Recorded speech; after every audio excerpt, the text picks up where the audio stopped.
हम बात करेंगे इसमें लोकसभा के बारे में, ठीक है।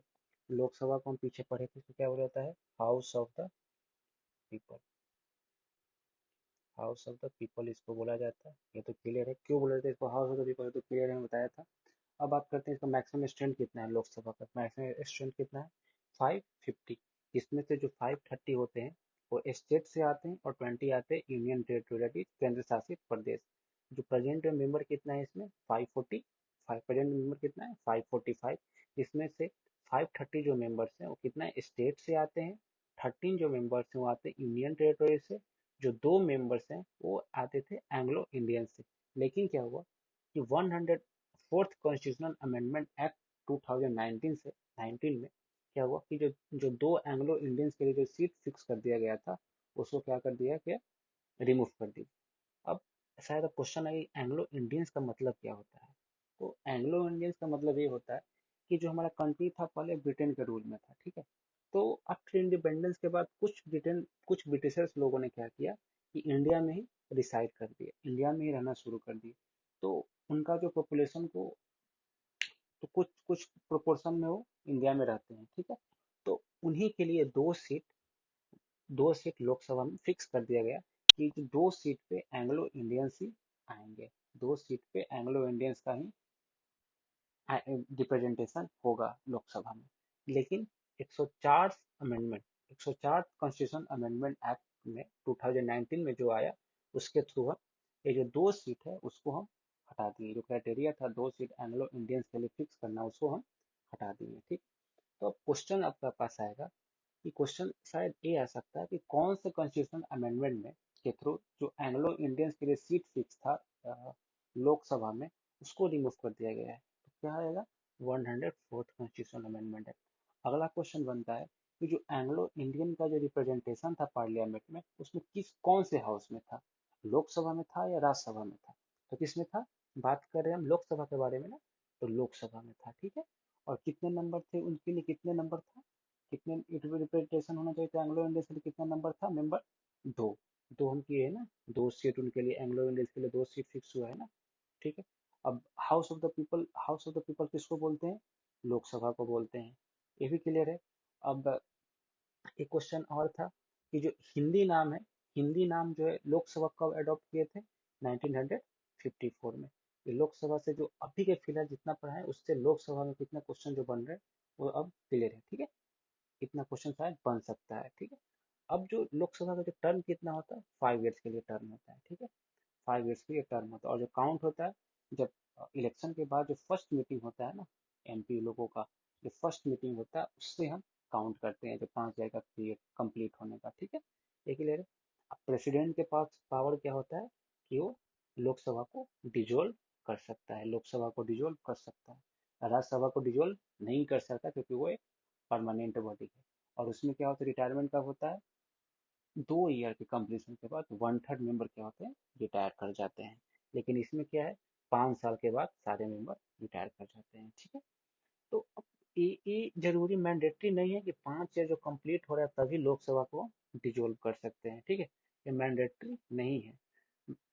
एक एक केस ऐसा भी बनता है कि जो हमारा रूलिंग पार्टी है, रूलिंग पार्टी क्या होता है? मेजोरिटी कुछ दिन रूल किया, ठीक है, और उसके बाद वो मेजोरिटी साबित नहीं कर पाए। उनका जो मेजोरिटी, जो सर्टेन नंबर जो चाहिए मेजोरिटी के लिए, वो क्या हुआ? गवर्नमेंट फॉर्म करने के लिए कुछ सर्टेन मेजोरिटी चाहिए, वो क्या करे? वो फुलफिल नहीं कर पा रहे हैं। तो उस केस में क्या होगा? गवर्नमेंट क्या होगा? फॉल डाउन हो जाएगा। गवर्नमेंट फॉल डाउन हो गया तो उस केस में क्या होगा? लोकसभा क्या होगा? डिजोल्व हो जाएगा ना डिजोल्व। अब अगला केस ये भी आता है कि लोकसभा में एक पावर होता है कि आप जो रूलिंग गवर्नमेंट है उसके खिलाफ आप नो कॉन्फिडेंस मोशन ला सकते हो। नो कॉन्फिडेंस मोशन यानी कि गवर्नमेंट कॉन्फिडेंस में नहीं है, government is not doing on the behalf of people. तो ये अपोजिशन पार्टी के पास एक होता है कि अपोजिशन पार्टी एक टूल की तरह इसको यूज करता है कि अगर नो गवर्नमेंट के अगेंस्ट क्या करता है? नो कॉन्फिडेंस मोशन लाता है।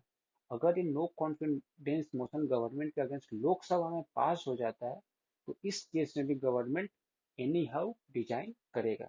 तो इस केस में क्या होगा? लोकसभा क्या होगा? डिजोल्व हो जाएगा ना, क्योंकि गवर्नमेंट क्या होगा? गवर्नमेंट जो कॉन्फिडेंस था उसका लोकसभा में, वही क्या हो गया? लूज कर गया।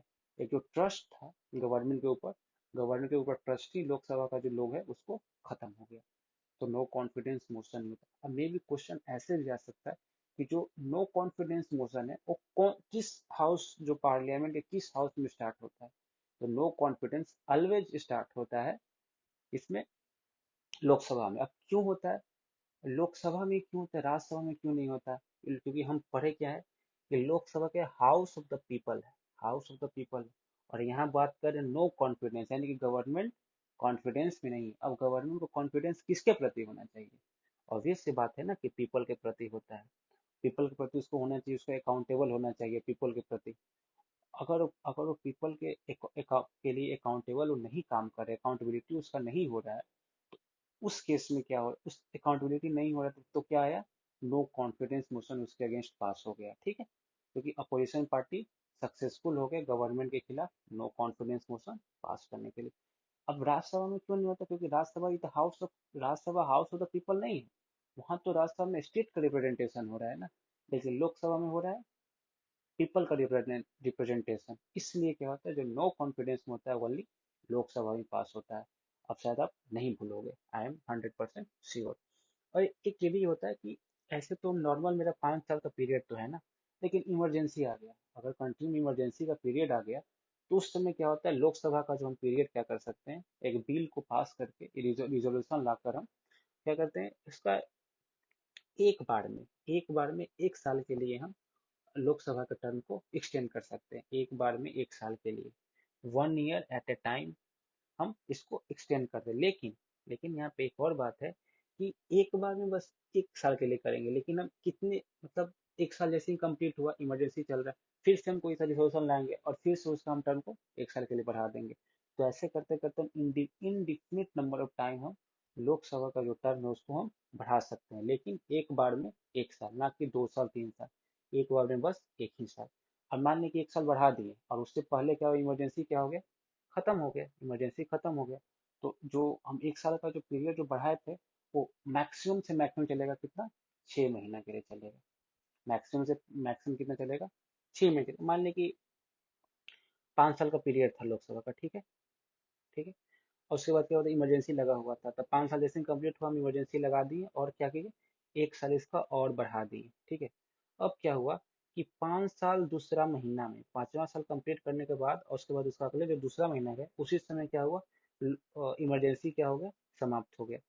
तो ये जो लोकसभा का जो इसमें जो टर्म जाएगा ना, मैक्सिमम से मैक्सिमम जाएगा 5 साल 8वां महीना तक, उससे ज्यादा ये 6 साल कंप्लीट नहीं करेगा। मैक्सिमम से मैक्सिमम पीरियड क्या आएगा, 6 मंथ तक हम मैक्सिमम से मैक्सिमम जा सकता है, 6 मंथ से ज्यादा कंटिन्यू उस लोकसभा का टर्म को हम नहीं कर सकते हैं, ठीक है। एक क्लियर है। अब जो इलेक्शन जो होता है ना, लोकसभा में जो इलेक्शन होता है उसको हम कौन सा मेथड फॉलो करते हैं, first past the post system. Lok Sabha में जो इलेक्शन का जो मेथड होता है उसको हम फॉलो करते हैं, first past the post system. अभी इसमें first past the post system क्या होता है, इसमें क्या होता है ना कि one who gets more than other, जो मान ले कि एक मैं खड़ा हुआ, एक आप खड़ा हुआ, ठीक है, this is Vivek and this is something S, कोई एस करके कोई लड़का है, ठीक। तो विवेक क्या करता है, जो इस है इससे क्या होता है, वोट ज्यादा प्राप्त करता है। विवेक क्या है, वोट ज्यादा प्राप्त करता है, तो क्या हो गया, ए विनर हो गया। तो फर्स्ट पार्ट पोस्ट सिस्टम यही होता है कि अगर एक कैंडिडेट दूसरे कैंडिडेट से ज्यादा नंबर ऑफ वोट लाता है तो क्या होता है, उसको हम विनर डिक्लेयर कर देते हैं। तो यही होता है फर्स्ट पास्ट पोस्ट सिस्टम। इसको हम लोकसभा इलेक्शन में फॉलो करते हैं, फिर उसके बाद स्टेट का जो इलेक्शन होता है उसमें हम फॉलो करते हैं, स्टेट असेंबली का इलेक्शन होता है, फिर हम अगर देखा जाए तो पंचायती राज में फॉलो करते हैं ना। क्योंकि जो जो जिस लीडर का वोट ज्यादा आ जाता है उसको क्या हम विनर विनर डिक्लेयर कर देते हैं, ठीक है। यहाँ तक क्लियर है। अब अब क्या होता है, क्वालिफिकेशन। क्वालिफिकेशन क्या होता है, फिर क्वालिफिकेशन क्या होता है, आप जो मेंबर ऑफ हाउस बनने जा रहे हो, पार्लियामेंट का आप मेंबर बनने जा रहे हो, तो उसके लिए कुछ तो आपके पास क्वालिफिकेशन चाहिए। तो पहला हो गया सिटीजन ऑफ इंडिया, ठीक है, सिटीजन ऑफ इंडिया। और उसके बाद अगर हम नॉमिनेशन जो फाइल करते हैं ना, मान लीजिए कोई मेंबर है तो उसका तो पहले हम नॉमिनेशन फाइल करते हैं ना भाई, जैसे आप देखते होंगे कि कोई एमपी के लिए इलेक्शन में खड़ा हुआ है, तो जाता है अपने एरिया के जो रिस्पेक्टिव इलेक्शन का, सपोज डीएम, उस एरिया के डीएम, डीएम नॉमिनेशन फाइल करने का मेन हेड है, ठीक है। उसी के पास जाकर आपको नॉमिनेशन फाइल करना है। तो वहाँ पे आपको ओथ एंड अफर्मेशन लेना पड़ता है, ठीक है। क्या कि हम जो है इस अपने कॉन्स्टिट्यूशन के जो जो ट्रू फेथ है उसका हम बरकरार रखेंगे, हम कॉन्स्टिट्यूशन के को अनादर नहीं करेंगे, ठीक है। हमारा जो जो फेथ है उसके कॉन्स्टिट्यूशन के प्रति हमारा ट्रू रहेगा, हमेशा हमेशा ट्रू रहेगा कॉन्स्टिट्यूशन के प्रति। और क्या होगा, दूसरा क्या करेगा, दूसरा क्या देता है ओथ, कि हम अपने देश के अखंडता और संप्रभुता को हम बनाए रखेंगे। दैट मीन्स इंटीग्रिटी और सोवरेनिटी को हम प्रोटेक्ट करेंगे, इसको कभी खतरा नहीं आने देंगे। ये क्या करते हैं, दो ओथ एंड अफर्मेशन, ये दो लेता है, ठीक है। उसके बाद कहते हैं लोकसभा केस में एज कितना होना चाहिए, मिनिमम 25 ईयर लोकसभा केस में होना चाहिए एज, और राज्यसभा केस में क्या होना चाहिए, 30 ईयर्स। यहाँ तक क्लियर है। अब अब ऐसा है कि आप मान लें कि आपका क्या होगा कि आप इलेक्शन इलेक्शन हो गया, इलेक्शन कंडक्ट हो गया, इलेक्शन कंडक्ट हो गया, इलेक्शन कंडक्ट हो गया। लेकिन क्या हुआ कि अब कुछ मेंबर क्या होता है, डिस्qualify भी हो जाते हैं, ठीक है। डिस्qualify भी हो जाते हैं। तो डिस्qualify क्यों हो जाता है, उसका भी कुछ ग्राउंड्स दिया हुआ है हमारे कॉन्स्टिट्यूशन। पहला क्या है, ऑफिस ऑफ प्रॉफिट में, यानी कि ऑफिस ऑफ प्रॉफिट ऐसे समझिए कि वो मिनिस्टर भी है, राइट, वो मिनिस्टर भी हैं, वो मिनिस्टर भी हैं। और उसके बाद क्या होता है, उसके बाद क्या होता है कि वो कहीं कोई गवर्नमेंट जॉब भी कर रहे हैं, government job in the sense उनका गवर्नमेंट, उनका और कहीं और से वो सैलरी ड्रॉ कर रहे हैं। इन द सेंस मान लीजिए कि अभी वो एमपी हैं, ठीक है, एमपी बने हुए, और उसके बाद फिर उनका जैसे एक कमिश्नर का भी पोस्ट वो होल्ड करते हैं, सपोज कमिश्नर भी है किसी एरिया में। तो उस केस में भी क्या हुआ, ऑफिस ऑफ प्रॉफिट में है ना, एक तो आप वहां से भी सैलरी ड्रॉ कर रहे हैं, एमपी का भी सैलरी ड्रॉ कर रहे हैं, और कमिश्नर का भी सैलरी ड्रॉ कर रहे हैं। तो ऐसे गवर्नमेंट नहीं अलाउ करता है, ठीक है। ऑफिस ऑफ प्रॉफिट आपका नहीं होना चाहिए, यानी कि कहीं और पे आपका इम्प्लॉयबिलिटी, इम्प्लॉय आप कहीं और पे इम्प्लॉय नहीं होना चाहिए, ठीक है। ये क्लियर है। लेकिन इसमें भी क्या होता है ना, इसमें भी क्या होता है कि इसमें भी कुछ एक्सेप्शन है जो पार्लियामेंट मेंशन करता है, पार्लियामेंट एग्जेम्प्ट करता है। जैसे कि आप एमपी हैं और मिनिस्टर भी हैं, मिनिस्टर हैं, फिर उसके बाद कुछ अलग अलग कुछ पोस्ट होता है जो क्या करता है, पार्लियामेंट उसको एग्जेम्प्ट किए हुए है, ठीक है। इसको हम ऑफिस ऑफ प्रॉफिट जो होता है ना, एंटी डिफेक्शन लॉ जब हम पढ़ेंगे तो उसमें मैं आपको बता दूंगा ऑफिस ऑफ प्रॉफिट अच्छे से, ठीक है। अब अगला अगला क्या डिस्क्वालिफिकेशन ग्राउंड होता है, अनसाउंड माइंड। अब मान लीजिए कि उसको पागल घोषित कर दिया जाता है, तो उस केस में भी क्या होगा, डिस्क्वालीफाई कर दिया जाएगा। फिर क्या होगा, इंस्टॉलमेंट, तो क्या बैंकरप्ट हो गया, पैसा लेके भागा हुआ, फ्रॉड किए हुए हैं, तो उस केस में उसको क्या होगा, डिस्क्वालीफाइड, ठीक है। उसके बाद अगर उसके बाद क्या हो गया, इंडियन सिटीजन, इंडियन सिटीजन का जो हो उसको क्या हो गया, गिव अप कर दिया। मान लीजिए कि इंडियन सिटीजन था, उसको क्या कर दिया, गिव अप कर दिया, सिटीजनशिप इंडिया गिव अप करके कहीं और कंट्री का वॉलंटरली ले लिया हो, कहीं और कंट्री का सिटीजनशिप एक्वायर कर लिया। इंडियन इंडियन जो कॉन्स्टिट्यूशन वाली सिंगल सिटीजनशिप अलाउ करता है, केवल एक ही सिटीजनशिप, ठीक है। तो अगर इंडिया का सिटीजनशिप आपके पास है और आप क्या कर लिए, उसी समय ले लिए कोई और कंट्री का, तो उसी समय क्या होगा, इंडियन सिटीजनशिप का जो होगा आपके पास, वो अपने आप खत्म हो जाएगा, ठीक है। तो इस केस में भैया डिस्क्वालीफाई हो जाएगा। तो ये जो चार केस हुए, पहला office of profit, unsound mind, insolvent, Indian citizenship को ना करके क्या कहीं और फॉरेन सिटीजनशिप एक्वायर कर लेना, ये जो होता है, ये अगर सारे कंडीशन अगर आपके पास है, इसमें से अगर कोई एक कंडीशन है, तो आप एमपी बनने के लायक नहीं है, ठीक है, एमपी बनने के लायक नहीं है, ठीक है। ये ज़्यादा क्लियर है, ये ज़्यादा क्लियर है, उसमें कोई कोई दिक्कत नहीं होना चाहिए। अब क्या होता है, एक एंटी डिफेक्शन करके एक लॉ आता है। अब एक एंटी डिफेक्शन, एक क्या होता है, डिफेक्शन, डिफेक्शन मतलब डिस्क्वालिफिकेशन का ग्राउंड है, डिफेक्शन पे भी हम एमपी को क्या करते हैं, डिस्क्वालीफाई करते हैं, ठीक है। तो उसमें क्या होता है ना कि सपोज दैट दल बदलुआ का नाम सुनने होंगे, दल बदल। अगर कोई अगर कोई क्या करता है कि इलेक्शन हो गया, इलेक्शन हो गया, इलेक्शन हो गया, अब वो मान ली कि बीजेपी से गया था, बीजेपी से गया था, लेकिन लेकिन इलेक्शन के बाद बीजेपी को छोड़ के वो कांग्रेस में चला जाता है, कांग्रेस में चला जाता है, उस केस में उसको क्या कर दिया जाएगा, डिस्क्वालीफाई कर दिया जाएगा। ठीक है, ठीक है, ये भी एक क्लियर है।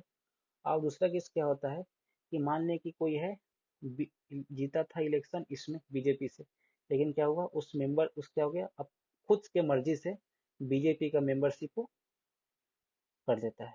ठीक है, बीजेपी मेंबर क्या होता है, गिव अप कर देता है खुद के मर्जी से, तो उस केस में भी क्या होगा, उसको डिस्क्वालीफाई कर दिया जाएगा।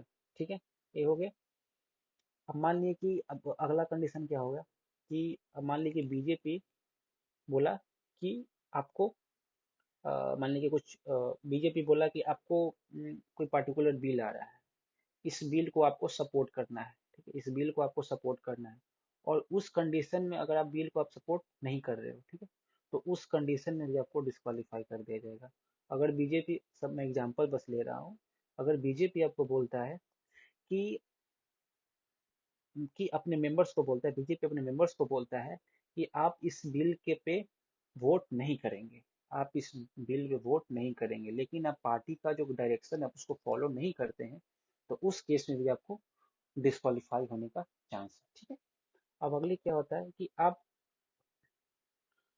क्या है कि आप निर्दलीय बने, निर्दलीय चुनाव लड़े थे, इंडिपेंडेंटली चुनाव लड़े थे, इंडिपेंडेंट कैंडिडेट होके आप चुनाव लड़े थे, और क्या करते हैं कि आप उसके बाद क्या करते हैं, आपको चुनाव चुनाव तो लड़े इंडिपेंडेंट और जीत भी जाते हैं, विन भी कर लेते हैं, विनर होते हैं, लेकिन उसके बाद आप कोई पार्टी ज्वाइन कर लेते हैं, सपोजेड कांग्रेस ज्वाइन कर लेते हैं, कांग्रेस या बीजेपी कोई भी ज्वाइन कर लेते हैं, तो उस केस में आपको डिस्क्वालिफिकेशन हो जाएगा। ठीक है, और एक और कंडीशन होता है कि कुछ राज्यसभा में जैसे क्या होता है कि नॉमिनेटेड मेंबर होते हैं ना, राज्यसभा में कुछ नॉमिनेटेड मेंबर होते हैं, तो नॉमिनेटेड मेंबर के पास क्या होता है ना, नॉमिनेटेड मेंबर के पास राइट होता है कि उनका जिस डेट को नॉमिनेशन हुआ है उससे लेकर, उस डेट से लेकर 6 मंथ के पीरियड तक कभी भी वो कोई पार्टी ज्वाइन कर सकते हो, वो इंडिपेंडेंट। अब जैसे एस जयशंकर साहब जो थे, जो उस समय जब फॉरेन मिनिस्टर जब बने थे, तो उस समय क्या था, वो कोई पार्टी का मेंबर नहीं थे, लेकिन बीजेपी गवर्नमेंट ने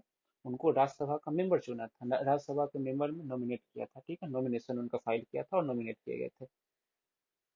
ठीक है, तो वो क्या किए थे, उसके बाद वो बीजेपी ज्वाइन कर लिए थे, लेकिन अगर 6 मंथ के बाद 6 मंथ के बाद अगर अगर वो ज्वाइन करते बीजेपी, तो उस केस में क्या होता, उनका क्वालिफिकेशन रद्द कर दिया जाता है, इन द सेंस वो उसको डिस्क्वालीफाई कर दिए जाते हैं। 6 मंथ के बाद का पीरियड उनके पास राइट नहीं है पॉलिटिकल पार्टी ज्वाइन करने का, जो नॉमिनेटेड मेंबर है वो 6 मंथ के पहले ही उनके पास अधिकार होता है कोई भी पॉलिटिकल पार्टी ज्वाइन कर सकते हैं। ठीक है, यहाँ तक क्लियर है, यहाँ तक आई थिंक कोई दिक्कत नहीं होगी। ठीक है, यहाँ तक। अब तो क्या क्या पढ़े हम लोग, लोकसभा के बारे में पढ़े, लोकसभा का टर्म कितना होता है ये पढ़ लिए, उसके बाद उसका डिस्क्वालिफिकेशन का ग्राउंड क्या होता है ये पढ़ लिए हम लोग, उसके बाद क्या क्या क्वालिफिकेशन होना चाहिए ये पढ़ लिए, और प्रीवियस क्लास में पढ़े थे राज्यसभा के बारे में, राज्यसभा में वोटिंग कैसे होता है, राज्यसभा का मेंबर कैसे इलेक्ट करते हैं, ये क्लियर हो गया था। और इस आज पढ़ाया था first past the post system, ये क्लियर हो गया। ठीक है, अब अभी कहाँ कहाँ हम यूज करते हैं, तो आपको बताया था कि लोकसभा के इलेक्शन में यूज करते हैं, स्टेट असेंबली में यूज करते हैं हम लोग first past the post system. उसके बाद जैसे पंचायती राज का चुनाव हुआ तो उस केस में भी हम यूज करते हैं। और अगला लेक्चर में हम पढ़ेंगे स्पीकर के बारे में। ठीक, इस स्पीकर के बारे में हम अगला लेक्चर में, स्पीकर के बारे में अगले लेक्चर में पढ़ेंगे।